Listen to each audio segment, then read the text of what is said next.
마태복음 1장 1절.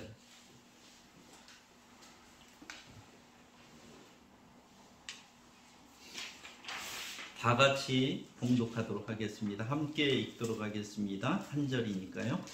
아브라함과 다윗의 자손 예수 그리스도의 계보라.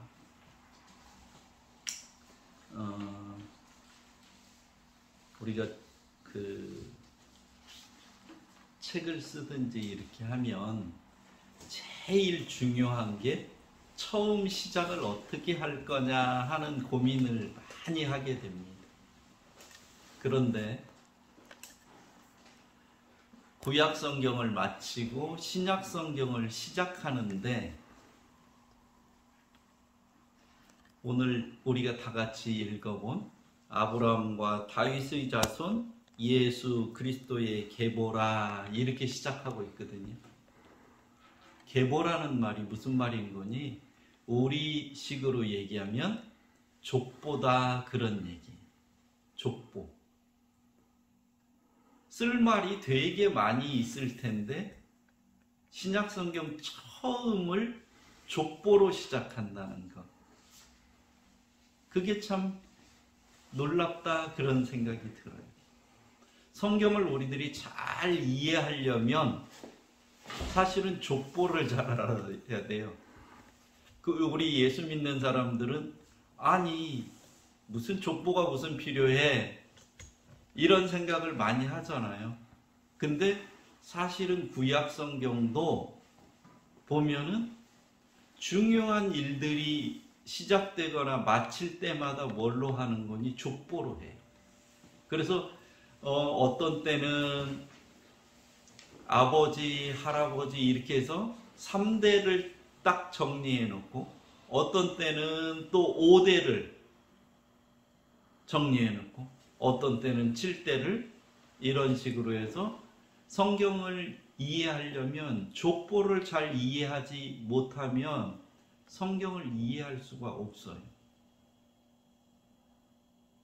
오늘도 신약 성경이 족보로 시작한다는 게 대단히 중요한 의미를 가지고 있다고 하는 거지. 기독교와 다른 종교와의 차이가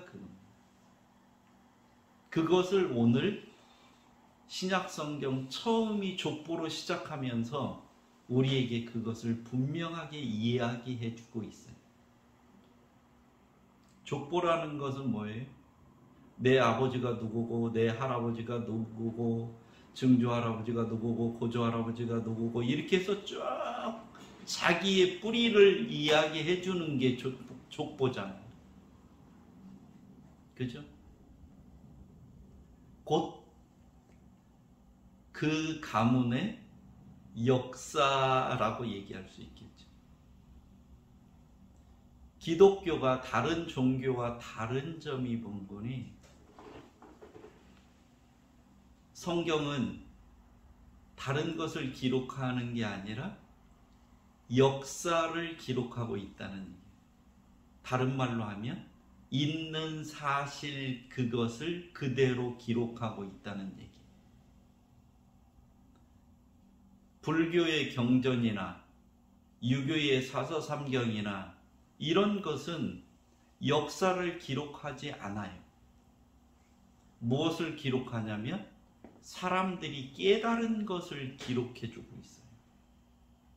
사람들의 생각을 기록해 놓고 있어요.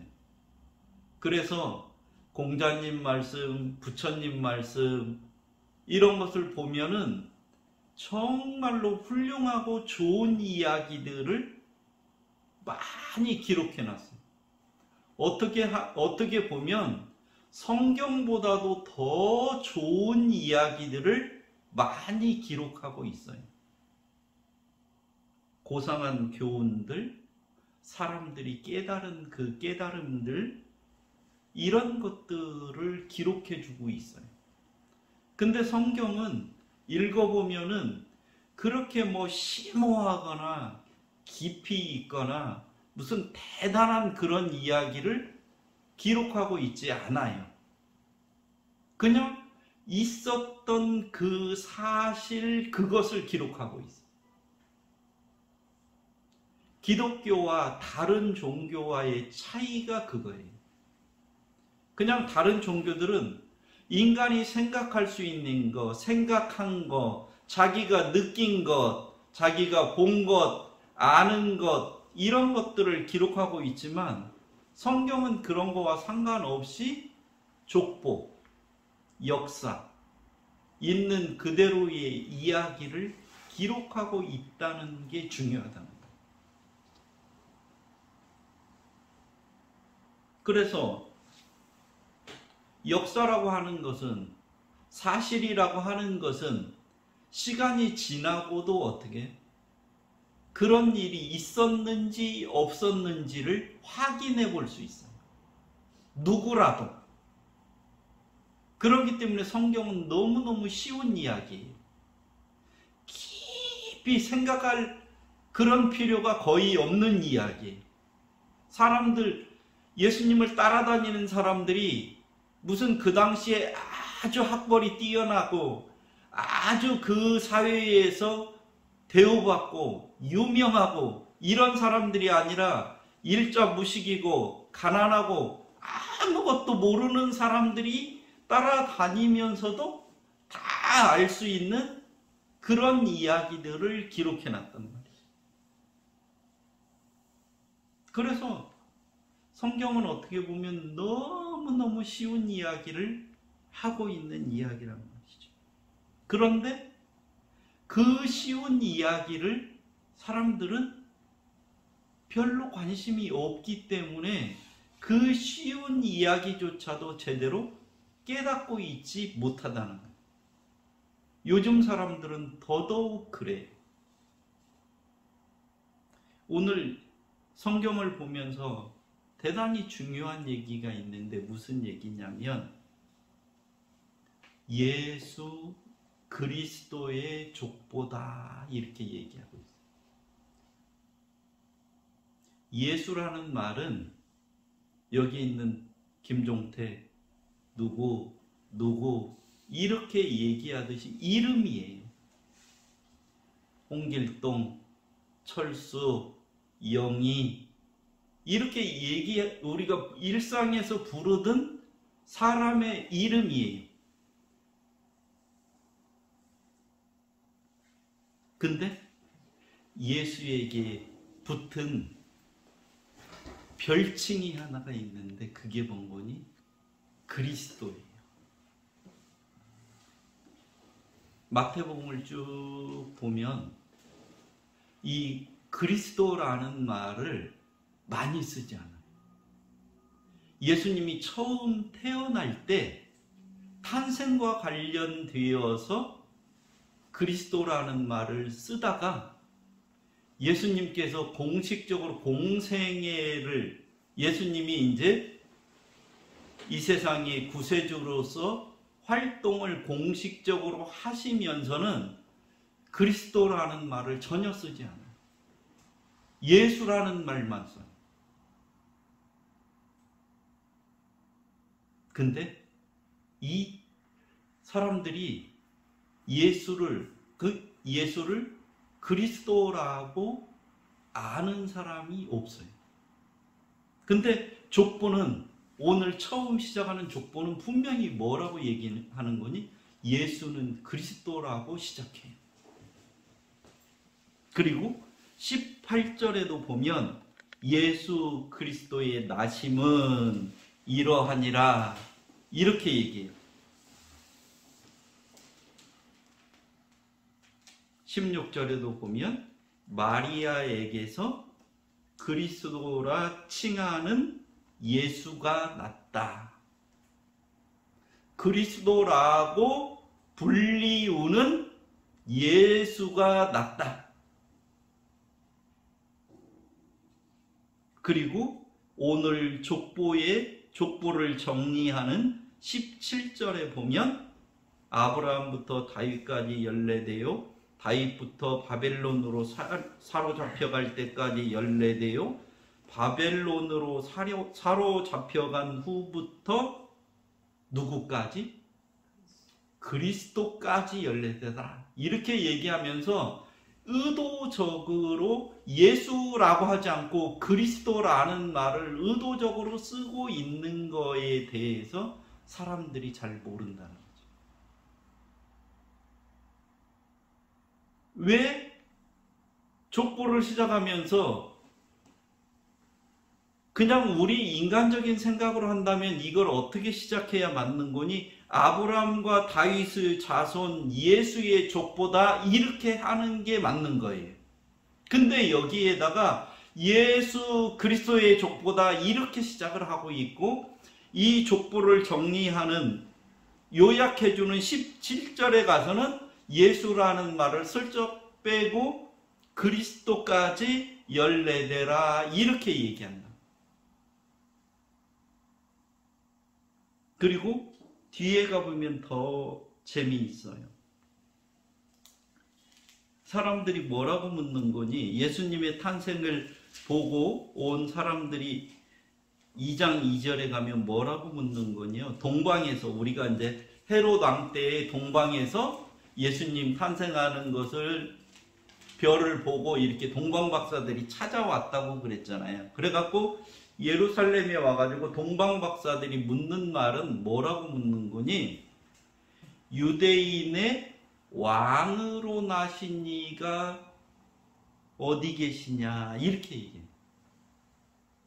동방에서 온 사람들은 예수가 태어난 걸 보고 유대인의 왕으로 나신 사람이 지금 어디 있냐?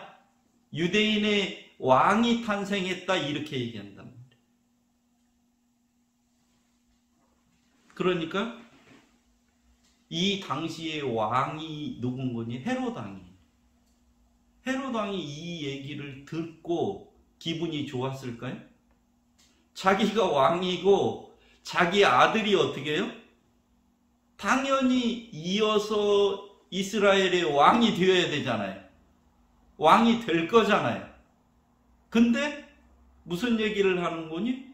알지도 못하는, 본 적도 없는 그런 사람들이 와가지고 하는 얘기가 유대인의 왕으로 난 사람이 어디 있냐 이렇게 하니까 헤롯 왕과 온 예루살렘이 이 얘기를 듣고 이게 지금 무슨 소리냐, 말 같지도 않는 이 얘기가 무슨 얘기냐, 어떻게 된 사연인지 찾아봐라 이런 얘기를 한단 말이에요. 헤롯에게는 자기의 아들이 있고 다 있는데 지금 와가지고 하는 얘기가 지금 내 아들을 얘기하는 거냐 아니면 다른 누구를 얘기하는 거냐, 이게 무슨 얘기냐 도대체가. 이것을, 그래서 헤롯 왕이 모든 대제사장과 백성의 서기관들을 모아서 묻는 말이 무슨 말인 거니? 그리스도가 어디서 나겠느냐 이렇게 물어요. 동방에서 온 사람들은 뭐라고 묻고요?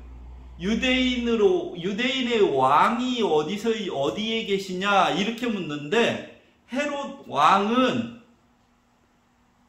그 당시에 성경을 제일 잘 알고 이스라엘 사람들에게 성경을 가르치고 하는 이 대제사장과 서기관들을 불러서 물어보는 말이 무슨 얘기인 거니?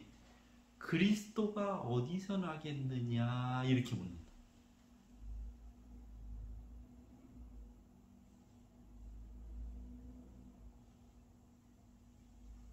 그러니까 그리고 나니까 대제사장들과 서기관들이 얘기해요. 구약 성경에 이스라엘의 왕이 어디서 태어나겠다 이렇게 되어 있습니다. 이렇게 얘기를 한단 말이에요. 그러니까 이 사람들은 그리스도가 어느 동네에서 태어난다는 것을 구약 성경을 잘 알고 있기 때문에 알고 있어요. 미가서 5장 2절에 예수님께서 어디에서 태어나시겠다 이런 얘기가 있고요. 스가랴서 9장 9절에도 예수님께서 어디에서 태어나겠다, 누구의 후손으로 태어나겠다 이런 이야기들이 있고요. 이것은 예수님이 탄생하기 전에 500년 전에 또 700년 전에 예수가 어디서 태어나겠다고를 얘기하는 그런 예언들을 지금 이야기하고 있는 거예요, 이 사람들이.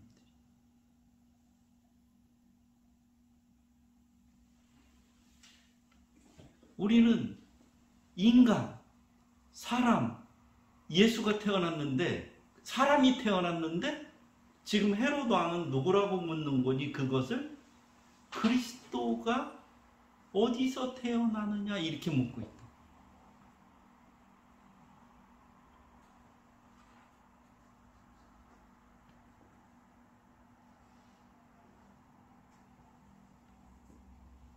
이렇게 해서 예수님의 탄생과 관련되는 이 앞부분에서는 예수님이 그냥 사람이 아닌 구약 성경에서 이야기한 유대인의 왕이면서 그리스도라고 하는 것을 이 족보에서부터 분명하게 이야기하고 있어요. 그 다음에는 그리스도라고 하는 말이 싹 성경의 마태복음에서는 그 다음부터는 그리스도라는 말이 없어요. 그 다음에는 예수께서 말씀하시되 예수께서 이르시되 이렇게 하면서 계속 인간 예수에 대한 사람 예수가 하신 일에 대해서만 쭉 이야기하고 사람들이 인간 예수, 나사렛 예수와 했던 일들을 함께 했던 그런 일들을 쭉 기록하고 있거든. 그러면서 도저히 그냥 평범한 사람인 개똥이, 철수, 영희가 할 수 없는 일들을 예수님께서 쭉 하는 일들을 기록해요. 그래서 문둥병자를 고치고 귀신 들린 자를 귀신을 내어 쫓으시고 베드로는 심지어 예수님께서 물 위로 걸어오라 그래가지고 예수님이 물 위를 걷는 게 아니라 예수님이 말하니까 베드로가 물 위를 걷게 되는 그런 일들을 경험하게 되고 또 물고기 2마리와 빵 5개로 5,000명이 넘는 사람들을 먹이시고 거둔 것이 원래 있던 것보다도 더 많은 것을 거두게 하시고 혈루병 환자를 고치시고 안진뱅이를 일으키시고 눈먼 자들을 보게 하시고 이런 일들을 하시는데 그때마다 뭐라고 얘기하는 거니? 예수께서 하셨다 이렇게 얘기해요. 사람인 예수가 지금 그 일을 하는 거예요. 나사렛 예수가. 그러니까 사람들이 보면서 그걸 보면서 어떤 생각을 하는 거니? 아, 요셉의 아들로 베들레헴에서 태어나서 나사렛 동네에서 자란 이 예수는 우리와 같은 사람이 아니다고 하는 것을 사람들이 계속해서 경험하는 거예요. 우리는 그냥 가난한 목수의 집안에서 태어난 예수, 우리와 함께 그냥 어울려서 살았던 그 사람 예수라고 생각했는데 그가 하는 일을 보니까 이것은 인간으로서 도저히 할 수 없는 그런 일들을 하시는 거예요.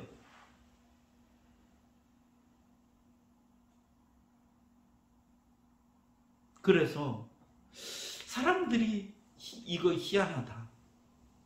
도대체가 지금까지 있었던 사람들 중에 이런 일을 한 사람은 없었는데 이 예수는 어찌해서 이런 일을 하는가 하는 거예요.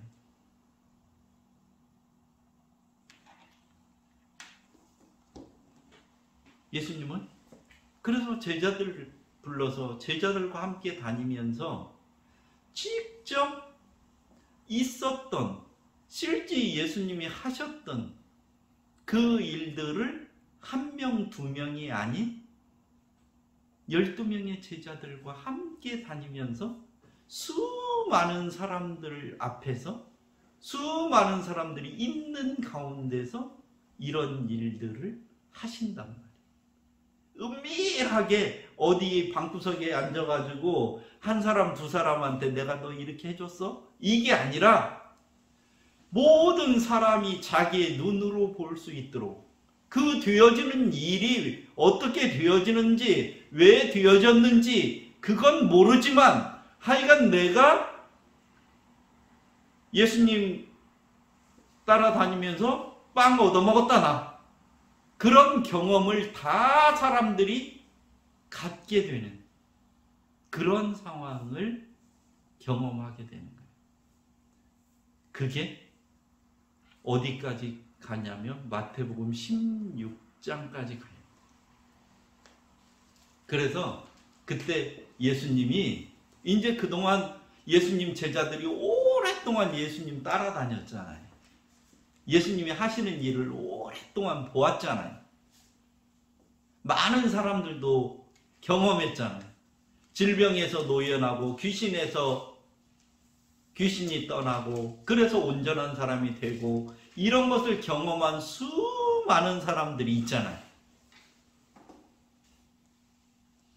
그래서 예수님이 그때 묻습니다. 제자들에게 물어봐요. 사람들이 나를 누구라고 하냐? 사람들이 지금 예수님을 따라다니는 사람들이 많잖아요. 병 걸린 요즘도 뭐 유명한 의사 있으면은 거기에 가서 뭐 고치려고 예약하면 뭐 몇 달씩 뭐 어떤 심한 경우는 1년, 2년도 기다리잖아요. 그러니까 예수님에게 뭐 질병 고침 받았다, 누구 안진뱅인데 뭐 일어나서 지금 걸어다니고 이 사람이 우리의 삶 가운데 같이 살고 있잖아요. 그런 것을 많은 사람들이 경험하고 야 예수는 뭐야 이렇게 얘기했을 거 아니에요. 자기들끼리. 그러니까 예수님이 제자들에게 물어요. 야 사람들이 나 예수를 사람들이 뭐라고 얘기하냐? 이렇게 예수님이 제자들한테 물어요. 그랬더니 뭐라고 얘기하냐면 사람들이 얘기하기를 엘리야라고 합니다. 세례 요한이라고 어떤 사람은 아니야. 무슨 엘리야는 무슨 엘리야야. 세례 요한이야. 어떤 사람은 에이 엘리야도 아니고 세례 요한도 아니야. 뭐 예레미야야. 예수님 하시는 거 보니까 예수님은 진짜 눈물도 많고 그래가지고 가난하고 힘들고 병들고 이런 사람들에게 눈물을 씻겨주시고 그 사람들의 마음을 어루만져 주시고 이렇게 하는 거 보니까 예레미야야. 예레미야. 사람들이 그렇게 예수님을 평가한다는 거예요. 그래요. 예수님은 그 당시에 많은 사람들에게는 병을 고쳐주는 사람이고 귀신을 내어 쫓아주는 사람이고 자기들의 어려운 문제를 해결해 주는 그냥 훌륭한 사람 중에 한 사람이었어요. 근데 그래서 예수님이 또 물어요. 그래, 사람들은 나를 그렇게 생각하는데 너희들은 그동안 나를 쫓아다녔던 3년 동안이나 나하고 같이 이렇게 돌아다녔던 너희들은 도대체 나를 누구라고 생각하냐? 저 사람들이 생각하는 것처럼 너희들도 나를 그렇게 생각하냐? 이렇게 묻는 거예요, 예수님. 그랬더니 베드로가 하는 얘기가 무슨 얘기예요? 주는 그리스도시요 살아계신 하나님의 아들입니다. 이렇게 얘기해요. 그러니까 예수님이 뭐라고 해요? 네가 한 말이 정답이다. 네가 바로 나를 올바로 아는 거다. 그 얘기예요. 내가 살아계신 하나님의 아들이고 그리스도라고 하는 것을 너한테 알게 해 주신 이는 하나님이다. 인간으로서는 내가 하나님의 아들이고 그리스도라고 하는 것을 알 수 없다는 거예요. 알지 못한다는 거예요, 지금. 예수님은 애초에 처음에 태어날 때부터 그리스도로 태어나셨는데 사람들은 갈릴리에서 살았든 자라났든 나사렛 예수로밖에 인간 사람 예수로밖에 모르는 거예요. 그냥 우리보다 조금 능력이 뛰어난 사람 그런 정도의 사람으로밖에 모르는 거예요. 그래서 예수님은 예수를 그리스도라고 고백한 그 베드로를 엄청나게 칭찬하시죠. 그리고 그 다음에 보면은 변화산 사건이 나와요. 예수님과 제자 3명이 예수님이 변화되는 거. 그러니까 그동안에는 예수님이 변화되는 건 본 적이 없어요. 그냥 사람인 예수만 본 거예요. 근데 그 다음에 예수님이 변화산에서 변화되는 모습을 보죠. 그리고 나서는 뭐라고 얘기해요? 여기가 좋사오니 여기에다가 어떻게 초막 셋을 짓고 예수님과 나와 우리가 여기서 함께 삽시다. 이렇게 얘기해요. 그러니까 뭐래요? 네가 하나님 일은 생각하지 않고 어떻게? 인간의 일만 생각하는도다. 그렇게. 하나님 일이 뭔데요? 하나님 일은 예수가 인간 예수가 어떻게 해요? 이 땅에 오셔서 그리스도로서 역할을 하시는 게 하나님 일이에요. 근데 예수님이 그렇게 하려면 인간을 죄에서 구원하려면 죽음 이후에 또 다른 삶이 있다는 것을 우리들에게 깨닫게 하려면 예수께서 어떻게 해요? 고난을 받으시고 제3일에 살아나야 하리라고 성경은 얘기합니다. 십자가에 못 박혀서 죽고 인간을 구원하기 위한 대속의 사역을 하시고 그리고 죽음이 끝이 아니다고 하는 것을 어떻게 인간들에게 보여줌으로 말미암아 인간이 어떻게 하나님께서 우리들에게 영생을 허락하시는 예수를 통해서 우리의 죄를 용서하시는 분이라고 하는 것을 분명히 알도록 해야 되는 게 예수님의 사역, 예수님이 이 땅에 태어난 목적인데 사람들은 예수님 여기가 좋사오니 우리와 함께 여기서 사시죠. 이런 이야기를 했던 것이란 말이죠.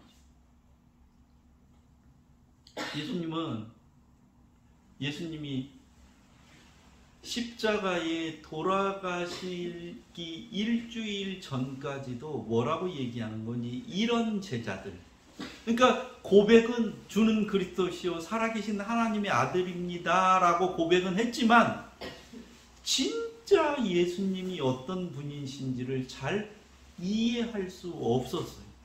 알지 못했어요. 그래가지고 예수님이 실컷 칭찬해놓고 네가 정답 얘기했다. 그래, 내가 살아계신 하나님의 아들이고 그리스도다. 네가 한 얘기가 맞다. 이렇게 칭찬하시고 나서는 뭐라고 얘기하는 거니?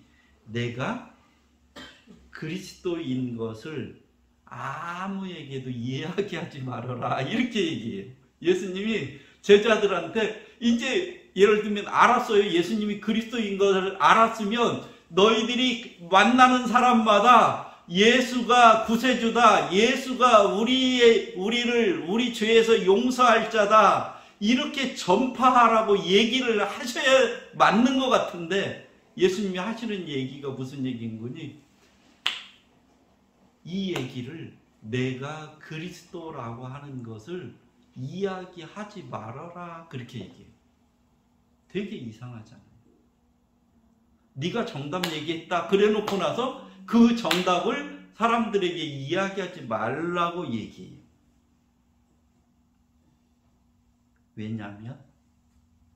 왜냐하면 예수가 그리스도라고 아무리 사람들에게 이야기해봤자 어떻게 해요? 사람들은 믿지 않을 거예요.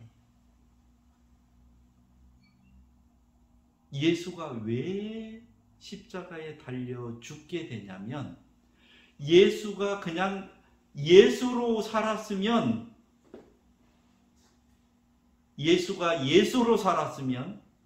천수를 다 누리고 늙어서 죽었을 거예요.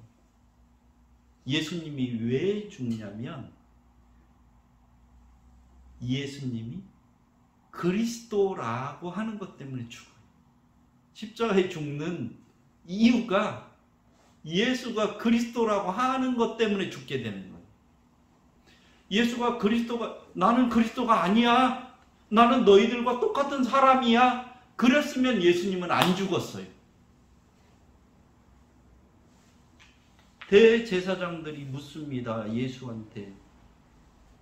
마태복음 26장 가면 63절에 가면 뭐라고 하는 거냐? 대제사장이 이르되 내가 너로 살아계신 하나님께 맹세하게 하노니 내가 하나님의 아들 그리스도인지 우리에게 말하라.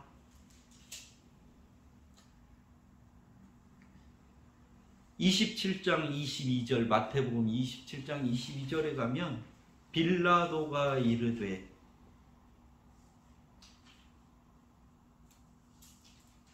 그러면 그리스도라 하는 예수를 내가 어떻게 하랴. 27장 17절에 보면 그들이 모였을 때 빌라도가 물어 가로되 너희는 내가 누구를 너희에게 놓아주기를 원하느냐. 바라바냐 그리스도라 하는 예수냐. 예수님이 대제사장들이 네가 그리스도냐 그렇게 물으니까 예수님 뭐라고 얘기하는 거예요? 네가 얘기했다. 예수님이 그렇게 얘기해요. 예수님이 잡혀가지고 네가 그리스도야? 대제사장이 신문할 때 그렇게 묻거든요. 빌라도도 그렇게 묻거든요. 그러니까 사람들이 뭐라고 얘기하는 거니? 예수님이 잘못한 것이 뭐 잘못했는지 찾아보려고 하는데 아무것도 없어요. 다른 사람들 도와주고 병 고쳐주고 뭐 좋은 일밖에 한 게 없어요. 근데 하는 얘기가 무슨 얘기인 거니? 예수가 그리스도라고 했다. 그것을 죄로 고발을 해요. 그러니까 물어요. 대제사장이 네가 그리스도냐? 네가 하나님 아들이냐? 이렇게 묻는다면 그러니까 네가 말했다. 예수님은 그렇게 얘기해요. 그러니까 사람들이 어떻게 더 따질 것도 없다. 이것은 참남한 이야기를 한 것이다. 신성을 모독한 것이다. 신성 모독죄는 더 이상 따질 필요가 없다. 그러니 그 예수를 아무리 좋은 일 많이 하고 아무리 훌륭한 일 많이 했다고 하더라도 신을 모독한 저 허망된 이야기를 하는 저 예수를 십자가에 죽여라. 이렇게 해서 예수님은 십자가에 달려 돌아가시는 것, 죽는 거예요. 예수가 죽는 이유는 다른 게 아니에요. 나쁜 일을 많이 했기 때문에, 죄를 많이 졌기 때문에, 누구는 병을 고쳐주고 누구는 안 고쳐줬기 때문에, 그래서 돌아가시는 게 아니에요. 예수는 태어날 때부터 그리스도이신 것, 자기가 하나님의 아들이신 것, 이 땅에 와서 자기가 십자가를 지심으로 죄인들을 구속해야 되는 것, 구원자가 된다고 하는 것을 아시고 이 땅에 오신 거예요. 그래서 예수 믿는다고 하는 것은 다른 게 아니에요. 예수를 우리의 왕으로, 예수를 하나님의 아들인 걸로, 예수가 우리의 선지자인 걸로, 예수가 우리의 구원자인 걸로 믿는 것이 예수를 그리스도라고 믿는 거예요. 예수를 예수라고 믿는 사람 많아요. 예수를 4대 성인 중에 하나라고 생각하는 사람들은 예수를 예수라고 믿는 사람들이에요. 예수를 구세주라고 믿는 사람들이 예수를 그리스도라고 믿는 사람들이에요. 여러분은 예수를 어떤 분이라고 생각하십니까? 2000년 전 이 땅에 태어났다가 하나님의 아들이라고 자기가 착각해서 내가 그리스도라고 이렇게 얘기하다가 유대인들에게 처참한 죽음을 당한 불쌍한 한 청년입니까? 인간들에게 훌륭한 삶의 모범을 보인 부처나 공자나 소크라테스 같은 그런 성인 중에 한 사람입니까? 아니면 기독교라고 하는 종교를 창시한 종교의 창시자입니까? 아니면 예수님의 말씀처럼 예수님은 그리스도이십니까? 오늘도 교회 안에서 예수를 그냥 인간 예수로만 알고 있는 사람이 얼마나 많은지 몰라요. 그리고 이 세상 대부분의 사람은 그냥 예수를 인간 예수로만 알고 있습니다. 그렇지만 성경, 신약 성경 처음 시작은 이 예수가 그리스도라고 하는 것을 그 족보의 시작에서부터 분명하게 우리에게 이야기하고 있습니다. 예수가 그리스도라는 말은 예수가 하나님이요 나의 구원자요 구세주라는 말입니다. 예수는 이것을 부활하심으로 자신이 그리스도이심을 증명하셨어요. 대부분의 종교 창시자들은 뭐라고 얘기하는 거니? 자기가 구세주다, 뭐다, 별 얘기 다 하지만 자기가 그리스도가 아닌 것이 증명되는 것이 무엇이냐면 죽음으로 그 이야기들이 끝나버리는 것으로 증명이 되는 거예요. 예수가 그리스도이심을 예수님은 죽었다가 살아나심으로 스스로 증명하셨어요. 한 인간이 아니라 하나님의 아들이심을, 우리들의 구세주이심을 예수를 믿는 자가 죄로부터 구원받는 것이 확실하다는 것을 십자가에 죽었다가 나신 것으로 우리들에게 확실히 보여주셨습니다. 예수는 죽음조차도 죽여버림으로, 죽음을 사망시킴으로 이제는 예수를 믿는 자들에게 더 이상 죽음이 없음을 예수님 스스로가 보여주신 분이란 말이에요. 그 예수를 우리의 구세주로 믿는 것, 내 죄를 용서해 주신 분으로 받아들이는 것, 이것이 영생입니다. 하나님께서 우리에게 허락해 주신 은혜입니다. 이 세상에 살고 있는 사람들은 예수가 그리스도라고 하는 것을 모르고 있어요. 근데 우리는 어떤 과정, 어떤 삶의 질곡을 겪어왔는지는 모르지만 어쨌든 하나님께서 우리에게 은혜를 주셔서 2000년 전에 예루살렘 땅에 태어났던 그 인간 예수가 다름이 아닌 살아계신 하나님의 아들이라고 믿는 그 믿음의 은혜를 우리에게 주셨고, 예수가 그리스도시요 살아계신 하나님의 아들이심을 깨닫는 그런 복을 우리에게 주셨다는 것, 이것이 예수를 그리스도로 믿는 자에게는 더 없는 은혜요 축복입니다. 우리의 삶이 힘들고 어렵다고 하더라도 죽음을 깨치시고 죽음 이후에 영원한 삶이 있다는 것을 스스로 몸으로 보여주신 역사의 주인이신 예수님, 그 예수가 우리에게 가르쳐주신 예수가 나의 왕이요, 나의 선지자요, 나의 제사장이라고 하는 것을 고백하는 여러분들에게 하나님의 놀라운 은혜가 날마다 넘치시는 삶이 되시기를 축원합니다. 기도하겠습니다.